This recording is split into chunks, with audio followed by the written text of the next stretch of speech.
Look, they tell us we're baby killers. They're the original baby killers.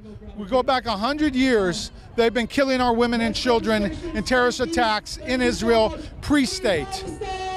When we have to bomb them because their soldiers, supposed soldiers, Hamas, the terrorists, they're hiding behind their women and children, and we have no choice at that point but to kill them so they'll stop killing us, so we kill their women and children. It's their fault. It's not our fault. They feel no remorse. They just want to use it as a football, they just want to use it as a political football to blame Israel for killing civilians.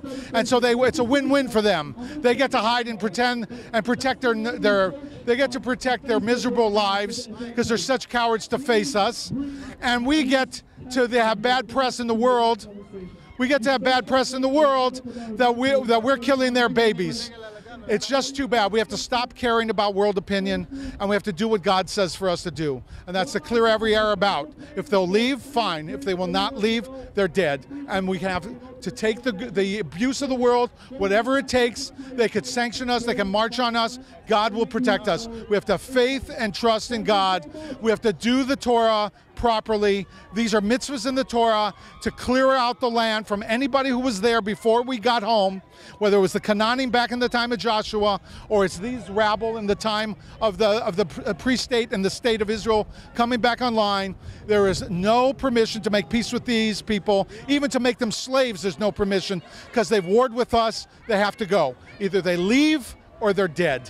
And that's the only thing the Torah says. And that's our mitzvah. If we do not do it, we'll have continuation of this, of unremitting war, unrelenting terrorism, and they'll never stop.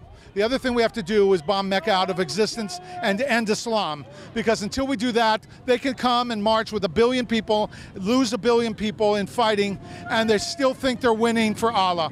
We have to get Allah out of the picture, show that he can't defend his own holy ground, and then we can take care of the rest of the rabble. We can move them out of all parts of Eretz Yisrael, and we have to get them off of Har HaBayis and rebuild the Beis HaMikdash. The third temple has to come now, not in 5 years or 10 years, now. We want the Temple Mount back in our hands. There's no greater Chilul Hashem, desecration of God's name, than those foxes prowling over it. There's no greater desecration of his name than they're up there, and we have to clear them out. Those mosques are an abomination, and they have to come down by any means necessary.